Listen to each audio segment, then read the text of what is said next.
Gold ಸ್ಮಗ್ಲಿಂಗ್ನಲ್ಲಿ Ranya lock ಆಗಿದ್ದಾಳೆ. ಇದೇ ವಿಚಾರ ಈಗ ರಾಜ್ಯದಲ್ಲಿ ಜೋರು ಚರ್ಚೆ ಆಗ್ತಾ ಇದೆ.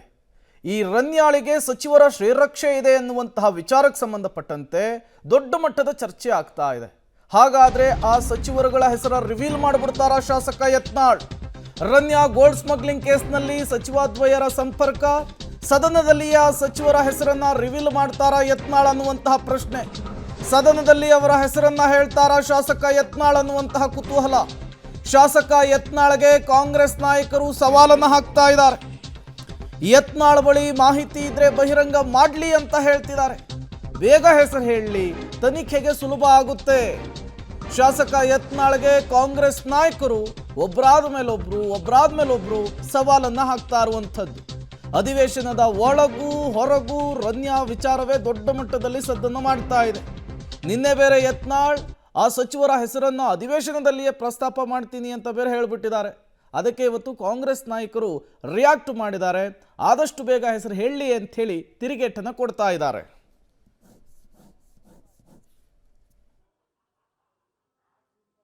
ರಮ್ಯಾ ಅವ್ರ ಕೇಸಲ್ಲಿ ಯತ್ನಾಳ್ ಅವರು ನಾನು ನೋಡಿದೆ ಬೆಳಿಗ್ಗೆ ಪೇಪರಲ್ಲಿ ಹೆಸರು ಬಹಿರಂಗಗೊಳಿಸ್ತೀನಿ ಅಂತ ಹೇಳಿದ್ದಾರೆ. ಅವ್ರ ಹತ್ರ ಏನಾದರೂ ಇನ್ಫಾರ್ಮೇಷನ್ ಇದ್ದರೆ ಬಹಿರಂಗ ಮಾಡಲಿ ಬಿಡಿ, ಯಾರು ಅಡ್ಡಿ ಏನಿಲ್ವಲ್ಲ. ಅವ್ರ ಹತ್ರ ಏನಾದರೂ ಇನ್ಫಾರ್ಮೇಷನ್ ಇದ್ದರೆ ಬಹಿರಂಗ ಮಾಡಿ, ಬೇಡ ಅಂತ ಹೇಳೋಕ್ಕಾಗತ್ತಾ? ಈಗ ನಾನು 4-5 ದಿವಸದಿಂದ ಹೇಳ್ತಾನೆ ಇದ್ದೀನಿ, ಕಾಂಗ್ರೆಸ್ ಸಚಿವರು ಯಾರೋ ಇಬ್ಬರಿದ್ದಾರೆ ಅಂಥೇಳಿ ಮಾಧ್ಯಮಗಳಲ್ಲೂ ಬರ್ತಾಯಿದೆ, ಸೋಷಿಯಲ್ ಮೀಡಿಯಲ್ಲೂ ಬರ್ತಾಯಿದೆ, ವಿಪಕ್ಷದ ನಾಯಕರು ಹೇಳ್ತಾ ಇದ್ದಾರೆ. ಬೇಗ ಹೇಳಿಬಿಟ್ರೆ ತನಿಖೆಗೂ ಸುಲಭ ಆಗುತ್ತಲ್ಲ. ಗೊತ್ತಿದ್ದರೆ ಹೇಳಿಬಿಡಲಿ, ಹೇಳಬೇಕೋ ಬೇಡವೋ? ಇಲ್ಲ ನೀವು ಅವ್ರಿಗೆ ಹೇಳಿ ಬಾಯಿ ಬಿಡಿಸ್ಬೇಕಪ್ಪ. ನೀವು ಸೋಷಿಯಲ್ ಮೀಡಿಯಾದವರು, ಪ್ರಿಂಟ್ ಮೀಡಿಯಾದವರು ಅವರೇ ನೇರವಾಗಿ ಸದನದಲ್ಲಿ ನನ್ನ ಹೆಸರನ್ನ ಪ್ರಸ್ತಾಪ ಮಾಡ್ತೀನಿ ಅಂತ ಹೇಳಿದ್ದಾರೆ. ಮಾಡಲಿ, ಒಳ್ಳೇದಲ್ಲ. ಮುಂಚೆಯಿಂದಾನೇ ಹೇಳ್ತಾ ಇದ್ರು, ವಿಜಯೇಂದ್ರ ಇವರೆಲ್ಲ ಹೇಳ್ತಾನೆ ಇದ್ರು, 2-3 ಸಚಿವರು ಇದ್ದಾರೆ ಅಂತ. ಅದು ಹೇಳ್ತಿರೋದು ಈಗ ಅವ್ರ ಹತ್ರ ಇದ್ದರೆ ಅದನ್ನು ಹೇಳಿ ಅಲ್ಲ, ಒಳ್ಳೇದಲ್ಲ. ಯಾಕೆ ಹೇಳ್ಬಾರ್ದು ಅವರು? ಇದೇ ರೀತಿ ಎಲ್ಲ ಕಂಪ್ಲೀಟ್ ಯಾರು ಇನ್ವಾಲ್ವ್ ಇದ್ದಾರೆ ಅಂಥೇಳಿ ಮಾಹಿತಿ ಬರಬೇಕಲ್ವಾ? ಮಾಹಿತಿ ಹೆಂಗೆ ಬರುತ್ತೆ ನಮಗೆ? ಯಾವುದೋ ವರದಿ ಬೇಕು. ಅವ್ರ ಹತ್ರ ವರದಿದ್ದು ಆಧಾರದ ಮೇಲೆ ಅವ್ರ ಹತ್ರ ಏನೋ ಮಾಹಿತಿ ಇದ್ರೆ ಹೇಳಿ, ಅದಕ್ಕೇನು ಇಟ್ ಇಸ್ ವೆರಿ ಓಪನ್. ಹೇಳಿ, ಅದಕ್ಕೇನು ತೊಂದರೆನೇ ಇದೆ? ಒಳ್ಳೇದಲ್ವ ಹೇಳಿದ್ರೆ? ತನಿಖೆಗೂ ಅನುಕೂಲ ಆಗುತ್ತೆ. ತನಿಖೆಗೆ ಅನುಕೂಲ ಆಗುತ್ತೆ. ಅವ್ರು ಹೇಳಿರ್ತಕ್ಕಂಥದ್ದು ಸತ್ಯನೋ ಸುಳ್ಳು ಅಂತ ಜನಕ್ಕೂ ಗೊತ್ತಾಗುತ್ತೆ. ಸತ್ಯ ಇದ್ದರೆ ಸತ್ಯ ಹೊರಗೆ ಬರಲಿ, ಅದಕ್ಕೇನು ತಪ್ಪೇನಿದೆ? ಫಸ್ಟ್ ಮಾಡೋಕ್ಕೆ ಹೇಳಿ, ಏನು ತೊಂದರೆ ಏನಿಲ್ಲ. ಈ ದೇಶದಲ್ಲಿ, ಈ ರಾಜ್ಯದಲ್ಲಿ ಕಾನೂನು ಇರಬೇಕೆ ಹೊರತು ಇನ್ಯಾರೂ ಇಲ್ಲ. ಅದು ಯಾವುದೇ ಕೇಸ್ ಆಗಲಿ, ಇದೊಂದೇ ಕೇಸ್ ಅಲ್ಲ. ಯಾವುದೇ ಕೇಸ್ ಆದ್ರೂ ಕೂಡ ಯಾರ್ಯಾರ್ದಿದ್ದು ಅದಾಗಬೇಕು, ಆ ಕಾನೂನೇ ಗೆಲ್ಲಬೇಕು. ಕಾನೂನು ಮೇಲ್ಗಡೆ ಗೌರವ ಕೊಟ್ಟರೆ ಸರ್ಕಾರಗಳಿಗೂ ಗೌರವ ಬರುತ್ತೆ. ಅದ್ರ ಬಗ್ಗೆ ನಾನು ಬೇರೆ ಪ್ರಶ್ನೆ ಹಾಕಲ್ಲ. ಆದರೆ ಅವ್ರ ಬಾಯಲ್ಲಿ ಬರ್ತಕ್ಕಂಥ ಮಾತುಗಳಿದಾವಲ್ಲ, ಅದನ್ನು ನೀವು ಹಾಕ್ತಿರಲ್ಲ, ಅದು ಬೇಜಾರಾಗುತ್ತೆ. ಯತ್ನಾಳವ್ರು ತಪ್ಪಿಸಿದ್ರ ಬಂದಿದ್ದಾರೆ, ಇಲ್ಲ ನೋಡಿದ್ರ? ಬಂದಿದ್ರೆ ಹೇಳಿ. ಮತ್ತೆ ಹೊರಗಡೆ ನಾ ಸದನದಲ್ಲಿ ಹೇಳ್ತೀನಿ ಅನ್ನೋದು ಸುಮ್ಮನೆ ಗಾಳಿಯಲ್ಲಿ ಗುಂಡು ಹೊಡಿದು ಬೇಡ. ತಾಕತ್ತಿದ್ರೆ ಯತ್ನಾಳವ್ರಿಗೂ ಹಿಂದೆ ಈಗಲೇ ಅವ್ರ ಹೊತ್ತನೂ ಸಹ ಹೆಸರುಗಳನ್ನು ಬಹಿರಂಗಪಡಿಸಲಿ. ಅದಕ್ಕೆ ಈಗ ಹೇಳಲ್ಲ ಅವ್ರು ಹೇಳಿದಾರಲ್ಲ, ಹೇಳಿ. ಅವ್ರು ಭಾಳ ಹೇಳ್ತಾರೆ, ಎಲ್ಲ ಪಕ್ಷದ ಹೇಳ್ತಾರೆ. ತಮ್ಮ ಪಕ್ಷದಲ್ಲಿ ಯಾರ್ಯಾರು ನೋಡಿದಾರೆ ಹೇಳ್ತಾರೆ. ಏನು ಯತ್ನಾಳವ್ರು ನಮ್ಮ ಜಿಲ್ಲೆಯವ್ರಲ್ಲ, ನಮ್ಗೆ ಗೊತ್ತಿದೆ. ಅದು ಸಂಪೂರ್ಣವಾಗಿ ಹೇಳಿಬಿಡ್ಲಿ ಒಂದೆಲ್ಲನೂ. ಯಾರ್ಯಾರು ಕೇಂದ್ರ ಸಚಿವರು ಭಾಗಿಯಾಗಿದ್ದಾರೆ, ಯಾರ್ಯಾರು ಅವರ ಸ್ನೇಹಿತರು ಭಾಗಿಯಾಗಿದ್ದಾರೆ, ಮಾಜಿ ಶಾಸಕರುಗಳು ಯಾರ್ಯಾರು ನಮ್ಮವ್ರು ಯಾರಾಗಿದ್ರು ಅದನ್ನು ಹೇಳಿ. ಮುಕ್ತ ಆಹ್ವಾನ ಕೊಡ್ತೀವಿ, ಸವಾಲು ಹಾಕ್ತೀವಿ ಅವ್ರಿಗೆ. ನಾವು ಹಾಕಿ ಕೊಡಿ ಹೇಳಿ. ಕೇಂದ್ರ ಸಚಿವರು ಇದ್ದಾರೆ ಅಂತ ಸರ್ ನನಗೆ ಗೊತ್ತಿಲ್ಲ, ಅವರು ಯತ್ನಾಳವ್ರು ಹೇಳಬೇಕು. ನಿನ್ನೆ ಯತ್ನಾಳ್ ಹೇಳಿದ್ರು, ನಾನು ಸದನದಲ್ಲಿ ಈ ವಿಚಾರವನ್ನು ಪ್ರಸ್ತಾಪಿಸಿ ಆ ಸಚಿವರು ಯಾರು ಅನ್ನೋದನ್ನು ಹೇಳ್ತೀನಿ ಅಂಥೇಳಿ. ಇದಕ್ಕೆ ಕಾಂಗ್ರೆಸ್ ನಾಯಕರುಗಳ ರಿಪ್ಲೈಯನ್ನು ನೀವು ಗಮನಿಸ್ತಾ ಇದ್ದೀರಿ. ಮತ್ತಷ್ಟು ಡೀಟೇಲ್ಸನ್ನು ಕೊಡ್ತಾರೆ ಪೊಲಿಟಿಕಲ್ ಬ್ಯೂರೋ ಹೆಡ್ ರವೀಶ್, ನೇರ ಸಂಪರ್ಕದಲ್ಲಿ ಜಾಯಿನ್ ಆಗಿದ್ದಾರೆ. ರವೀಶ್, ನಿನ್ನೆ ಯತ್ನಾಳ್ ಹೇಳಿದ್ರು ಇವತ್ತು ಆ ವಿಚಾರವನ್ನು ಪ್ರಸ್ತಾಪಿಸ್ತೀನಿ ಅಂತ ಹೇಳಿ.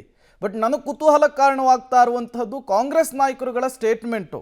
ಅಂದರೆ ಈ ಪ್ರಕರಣದಲ್ಲಿ ಸಚಿವರ ಇನ್ವಾಲ್ವ್ಮೆಂಟ್ ಇಲ್ಲ ಅನ್ನುವಂತಹ ಧೈರ್ಯ ಇದೆಯಾ, ಅಥವಾ ಯತ್ನಾಳ್ ಬರೀ ಬಾಯಿ ಮಾತಲ್ಲಷ್ಟೇ ಹೇಳ್ತಾರೆ, ಸದನದಲ್ಲಿ ವಿಚಾರವನ್ನು ಪ್ರಸ್ತಾಪಿಸಲ್ಲ ಅನ್ನುವಂತಹ ನಂಬಿಕೆನಾ? ಏನಿದು ಅಂಥೇಳಿ ರವೀಶ್? ಪ್ರೇಮ್, ನಿಜಕ್ಕೂ ಕೂಡ ಸಾಕ್ಷಿಗಳಿದ್ದರೆ, ಅದಕ್ಕೆ ಸಂಬಂಧಪಟ್ಟಂಥ ಒಂದು ರೀತಿಯಲ್ಲಿ ಸಚಿವರ ಇನ್ವಾಲ್ವ್ಮೆಂಟ್ ಇದ್ದರೆ ಖಂಡಿತವಾಗಿ ಕೂಡ ಆ ಒಂದು ರೀತಿಯ ಪ್ರಸ್ತಾಪವನ್ನು ಅವಕಾಶ ಮಾಡೋದಕ್ಕೆ ಸ್ಪೀಕರ್ ಅವರ ಪಡಿಬೇಕಾಗತ್ತೆ. ಮತ್ತು ಒಂದು ವೇಳೆ ಏನಾದರೂ ಅಧಿವೇಶನದಲ್ಲಿ ಸದನದ ಒಳಗಡೆ ಆ ಸಚಿವರುಗಳ ಅಂತ ಸಂದರ್ಭದಲ್ಲಿ ಅವರು ಕೂಡ ಸದನದ ಸದಸ್ಯರಾಗಿರ್ತಾರೆ. ಹಾಗಾಗಿ ಅದಕ್ಕೆ ಪೂರಕವಾದ ಸಾಕ್ಷಿಗಳಿದ್ದಾಗ ಮಾತ್ರ ಅದಕ್ಕೆ ಅನುಮತಿ ಸಿಗುತ್ತೆ. ಇಲ್ಲದಿದ್ದರೆ ಆ ಸದಸ್ಯ ಯಾರು ಪ್ರಸ್ತಾಪ ಮಾಡ್ತಾರೆ ಆ ಸದಸ್ಯನಿಗೆ ಒಂದು ರೀತಿಯಲ್ಲಿ ಸಂಕಷ್ಟ ಎದುರಾಗುತ್ತೆ. ಹಾಗಾಗಿ ಯತ್ನಾಳ್ ಅವರು ನಿಜಕ್ಕೂ ಕೂಡ ಅವರ ಬಳಿ ಏನಿದೆ, ಯಾಕೆಂದರೆ ಇಲ್ಲಿ ತನಕ ತನಿಖೆಗಳಲ್ಲಿ ಎಲ್ಲೂ ಅದನ್ನ ಬಹಿರಂಗ ಕೂಡ ಗೊಳಿಸಿಲ್ಲ. ತನಿಖೆ ಪೂರ್ಣ ಆಗದ ಹೊರತು ಯಾರ್ದು ಆ ಒಂದು ಭಾಗಿಯಾಗಿದ್ದಾರೆ ಇಲ್ಲ ಅನ್ನೋದು ಕೂಡ ಹೇಳೋದಕ್ಕೆ ಬರೋದಿಲ್ಲ. ಆದ್ರೆ ಪೊಲಿಟಿಕಲ್ ಆಗಿ ನೀವು ಒಂದ್ ರೀತಿಯಲ್ಲಿ ಟಾರ್ಗೆಟ್ ಮತ್ತೆ ಅಟ್ಯಾಕ್ ಮಾಡ್ಬೇಕಾದಂತ ಸಂದರ್ಭದಲ್ಲಿ ಸದನದ ಹೊರಗಡೆ ಏನ್ ಬೇಕಾದ್ರೂ ಕೂಡ ಮಾತನಾಡ್ಕೊಳ್ಬಹುದು. ಇಲ್ಲಿ ತನಕವೂ ಕೂಡ ಬಿಜೆಪಿ ನಾಯಕರು ಇಬ್ಬರು ಸಚಿವರು ಅಂತ ಹೇಳ್ತಾ ಇದಾರೆ ಹೊರತು ಈ ಹೆಸರನ್ನ ಸದನದ ಹೊರಗಡೆನೂ ಕೂಡ ಹೇಳೋದಕ್ಕೆ ತಯಾರಿಲ್ಲ. ಇಂಥದ್ರಲ್ಲಿ ನಿನ್ನೆ ಬಸನಗೌಡ ಪಾಟೀಲ್ ಯತ್ನಾಳ್ ಅವರು ನಾನು ಆ ಸದನದಲ್ಲಿ ಹೆಸರನ್ನ ಪ್ರಸ್ತಾಪ ಮಾಡ್ತೀನಿ ಅಂತ ಅಷ್ಟೇ ಹೇಳಿದ್ದಾರೆ ಹೊರತು ಅದನ್ನ ಹೊರಗಡೆ ಆಗ್ಲಿ ಅಥವಾ ಒಳಗಡೆ ಆಗ್ಲಿ ಆ ಹೆಸರನ್ನು ಹೇಳೋದಕ್ಕೆ ತಯಾರಿಲ್ಲ. ಯಾಕೆಂದ್ರೆ ಅವ್ರಿಗೂ ಕೂಡ ಗೊತ್ತಿದೆ ಬೇರೆ ಬೇರೆ ರೀತಿಯ ಟರ್ಮ್ ಅನ್ನು ತೆಗೆದುಕೊಳ್ಬಹುದು ಅಂತ. ಆ ಕಾರಣಕ್ಕೋಸ್ಕರವಾಗಿ ಕಾಂಗ್ರೆಸ್ನ ಸಚಿವರುಗಳು ಮತ್ತೆ MLA ಕೂಡ ಸವಾಲಾಗ್ತಾ ಇರ್ತಕ್ಕಂಥದ್ದು. ಕನಿಷ್ಠ ಪಕ್ಷ ಹೊರಗಡೆ ಆದ್ರೂ ಅವ್ರ ಹೆಸರು ಹೇಳಿ ನೋಡೋಣ, ಹೆಸರು ಹೇಳಿ ಬಿಡ್ಲಿ, ಅದು ತನಿಖೆ ಆಗ್ಲಿ ಅನ್ನೋ ಸವಾಲನ್ನು ಕೂಡ ಆಗ್ತಾ ಇದಾರೆ. ಅಂದ್ರೆ ಗೋಲ್ಡ್ ಸ್ಮಗ್ಲಿಂಗ್ ಕೇಸ್ ಅಲ್ಲಿ ನಮ್ಮ ಪಾತ್ರ ಇಲ್ಲ. ಸ್ನೇಹ ಮತ್ತೆ ಫ್ರೆಂಡ್ಶಿಪ್ ಆ ಪರಿಚಯ ಅದು ಬೇರೆ ಬೇರೆ. ಆದ್ರೆ ಈ ಒಂದು ವಿಚಾರದಲ್ಲಿ ಅಂದ್ರೆ ರನ್ಯಾ ಆ ಒಂದು ಗೋಲ್ಡ್ ಸ್ಮಗ್ಲಿಂಗ್ ಕೇಸ್ ಅಲ್ಲಿ ಏನ್ ತಗಲಾಕೊಂಡಿದ್ರೆ ಅದಕ್ಕೂ ನಮಗೂ ಸಂಬಂಧ ಇಲ್ಲ ಅನ್ನೋದ್ರ ಬಗ್ಗೆ ಈಗಾಗಲೇ ಮಾಹಿತಿ ಮತ್ತೆ ಸ್ಪಷ್ಟೀಕರಣವನ್ನು ಕೊಟ್ಟಿದ್ದಾರೆ. ಆ ಕಾರಣಕ್ಕೋಸ್ಕರವಾಗಿ ಕಾಂಗ್ರೆಸ್ನ ಸಚಿವರು ಬಿಜೆಪಿ ಮೇಲೆ ಒಂದು ರೀತಿಯಲ್ಲಿ ಮುಗಿಬಿದ್ದಿರ್ತಕ್ಕಂಥದ್ದು. ಹಾಗಾಗಿ ವಿಧಾನಸಭೆ ಒಳಗಡೆ ಕೂಡ ಅದನ್ನೇ ಪ್ರಶ್ನೆ ಮಾಡಿದ್ದಾರೆ. ಸ್ವತಃ ಮಧು ಬಂಗಾರಪ್ಪ ಅವರು ಅಂದ್ರೆ ಹೆಸರು ಹೇಳ್ತೀನಿ ಅಂತ ಹೇಳಿದ್ರೆ ಹೇಳಿ ಅದೇನು ಅಂತ ಅವ್ರು ಸುಮ್ಮನೆ ಹೊರಗಡೆ ಎಲ್ಲ ಮಾತನಾಡೋದು ಬೇಡ ಅಂತ ಕೂಡ. ಹಾಗಾಗಿ ಯತ್ನಾಳ್ ಅವರು ಒಂದ್ ರೀತಿಯಲ್ಲಿ ಪೊಲಿಟಿಕಲ್ ಆಗಿ ಅಡ್ಡೇಟ್ ಮೇಲೆ ಗುಡ್ಡೇಟು ಅನ್ನೋ ಕಾರಣಕ್ಕೋಸ್ಕರವಾಗಿ ಹೇಳಿಕೆ ಕೊಟ್ರು ಅಥವಾ ಇವತ್ತೇನಾದ್ರೂ ಅವರ ಬಳಿ ಸಾಕ್ಷಿ ಇದ್ದು ಅದನ್ನ ಏನಾದ್ರು ಫ್ಲೋ ಅಲ್ಲಿ ಹೇಳ್ತಾರೋ ಏನೋ ಕೂಡ ಕಾದ್ ನೋಡ್ಬೇಕಾಗಿದೆ. ಆದ್ರೆ ಇಲ್ಲಿ ತನಕ ಕೂಡ ಬಿಜೆಪಿಯ ಶಾಸಕರು ಕೇವಲ ಇದಾರೆ ಸಚಿವರು ಇದಾರೆ ಅಂತ ಒಂದ್ ರೀತಿಯಲ್ಲಿ ಹೇಳ್ತಾ ಇದಾರೆ ಹೊರತು ಹೆಸರನ್ನ ಹೇಳೋದಕ್ಕೆ ತಯಾರಿಲ್ಲ. ಆ ಕಾರಣಕ್ಕೋಸ್ಕರವಾಗಿ ಕಾಂಗ್ರೆಸ್ನ ಸಚಿವರು ಸವಾಲಾಗ್ತಾ ಇರ್ತಕ್ಕಂಥದ್ದು. ಅಂತಿಮವಾಗಿ ಯಾರು ಈ ಒಂದು ತಾರ್ಕಿಕ ಹಂತಕ್ಕೆ ಇದನ್ನು ತೆಗೆದುಕೊಂಡು ಹೋಗ್ತಾರೆ ಅಥವಾ ಬರೀ ಪೊಲಿಟಿಕಲ್ ಕೆಸರಾಟಕ್ಕೆ ಮಾತ್ರ ಸೀಮಿತ ಆಗುತ್ತಾ ಕಾದ್ ನೋಡ್ಬೇಕು. Prem. Okay, thank you Ravish ತಮ್ಮೆಲ್ಲ ಮಾಹಿತಿಗಾಗಿ. ಒಮ್ಮೆ ಕೇಂದ್ರ ಸಚಿವರಾಗಿದ್ದವರು ಬಸನಗೌಡ ಪಾಟೀಲ್ ಯತ್ನಾಳ್ ಹಲವು ಬಾರಿ ವಿಧಾನಸಭಾ ಎಲೆಕ್ಷನ್ನಲ್ಲಿ ಗೆದ್ದು ಶಾಸಕರು ಕೂಡ ಆಗಿದ್ದಾರೆ. ಅವ್ರಿಗೆ ಹಾಗಾದರೆ ಅಧಿವೇಶನದ ಒಳಗೆ ಯಾವ ವಿಚಾರ ಪ್ರಸ್ತಾಪಿಸಬೇಕು, ಯಾವ ವಿಚಾರ ಪ್ರಸ್ತಾಪಿಸಬಾರ್ದು ಅನ್ನೋದು ಗೊತ್ತಿರಲ್ವಾ? ಜೊತೆಗೆ ದಾಖಲೆಗಳಿಲ್ಲದೇ ಒಬ್ಬ ವ್ಯಕ್ತಿಯ ಹೆಸರನ್ನು ಹೇಳಲಿಕ್ಕೆ ಸಾಧ್ಯನಾ? ಇದೆಲ್ಲವನ್ನೂ ಕೂಡ ಮೀರಿ ಆ ಇಬ್ಬರು ಸಚಿವರನ್ನು ಇವತ್ತು ಯತ್ನಾಳ್ ಹೇಳೇ ಬಿಡ್ತಾರಾ? ಈ ರೀತಿಯ ಹಲವು ಪ್ರಶ್ನೆಗಳು ಸಹಜವಾಗಿಯೇ ಮುನ್ನೆಲೆಗೆ ಬರ್ತಾ ಇದೆ. ನೋಡೋಣ ಇವತ್ತಿನ ಅಧಿವೇಶನದಲ್ಲಿ ಈ ಗೋಲ್ಡ್ ಸ್ಮಗ್ಲಿಂಗ್ ಕೇಸ್ನ ವಿಚಾರಕ್ಕೆ ಸಂಬಂಧಪಟ್ಟಂತೆ, ನಟಿ ರನ್ಯಾ ವಿಚಾರಕ್ಕೆ ಸಂಬಂಧಪಟ್ಟಂತೆ ಏನೆಲ್ಲ ಬೆಳವಣಿಗೆಗಳಾಗುತ್ತೆ ಅಂಥೇಳಿ ನುಡಿದಂತೆ ನಡೆದೇ ಬಿಡ್ತಾರಾ ಯತ್ನಾಳ್ ಅನ್ನೋದನ್ನು ಕಾದು ನೋಡಬೇಕಿದೆ.